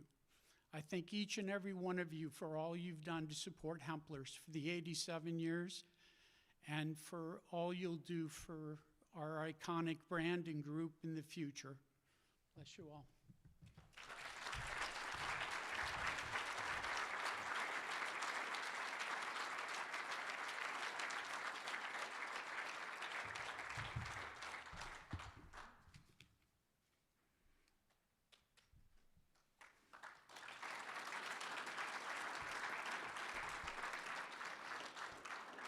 Can we give a round of applause to all of our finalists and our winners tonight? Congratulations to all of you. I'd also like to thank again our sponsors, Heritage Bank, Tradewinds Capital Management, Larson Gross, Saturna Capital, Semiahmoo Resort-Golf-Spa. Thank you so much. We certainly couldn't do this without you. I'd like to just sort of share some thanks to a few folks. You know, you may, for those of you at home, you're not seeing some of this, but we've got these beautiful flower arrangements on the table, and those were flowers, Posy by Natalie Ransom has put those together for us. We had wine on the table tonight from Seifert and Jones. Ted Seifert, thank you so much for putting that together for us. Some of you may have seen those chocolates on your table. There's actually, those are from Chocolate Necessities. Those are world-class chocolates. One day, Kevin Buck from Chocolate Necessities, if you guys haven't been there, one day he was talking about these really, the real world-class ones, like the one in a special place, and I told him, how about if I bring over a world-class glass of wine or bottle of wine and we can have some world-class chocolate with it, and we did that. Kevin's been great all these years providing the chocolate for us. Laser Point Awards, Randy and Kathy Cross, who were a startup business of the year in the 90s, maybe 94, 93, something like that, a long time ago. And they're just getting ready to retire. In fact, I think they are. I think this was literally these awards. They're putting their last awards together. Thank you so much. Chester and Friends put the videos together. Thank you. Ashley Butenschon and Amanda May helping us here tonight, and they have over the last few years. Whitney Pierce and Barbara Chase, of course, the new executive director, Whitney, on the WBA team. Thank you so much for, you know, you guys have interacted with them, and you understand the quality experience that you get when you're connecting with somebody from the WBA or Business Pulse. And then I want to really share a thank you to someone who I think is and has been the biggest contributor that has never been recognized. In fact, in 1990, that story I told a little bit earlier about the half the power in the county being out, and us doing the event at the Best Western Lakeway Inn in Bellingham. She was there. At the time, she was my girlfriend. Now she's my wife of 28 years next week. And in fact, many of you have probably talked to her on the phone as we're lining these things up, and you know, your tables, or she does all the logistics, she does all the planning, she does all that piece of it. In fact, she's gotten several wedding proposals from some of you because of that. That's how she is. People love her, and we couldn't have done this without her. So I would like to personally recognize, she's standing in the corner here, my wife, Danielle Larson, for all the work that she's done on this event.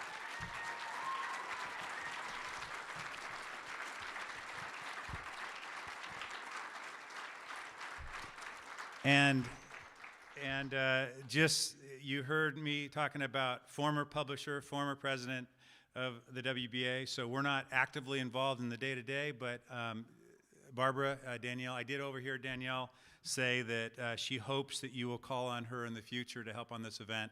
She has a real heart for it. We all do. So we'd love to.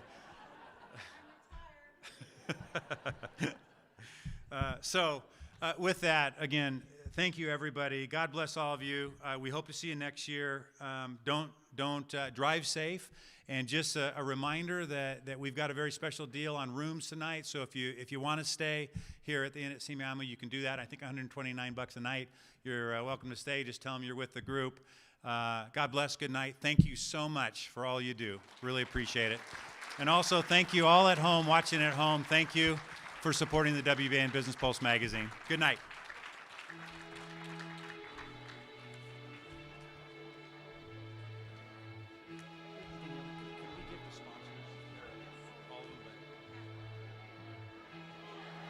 Hey, Danielle.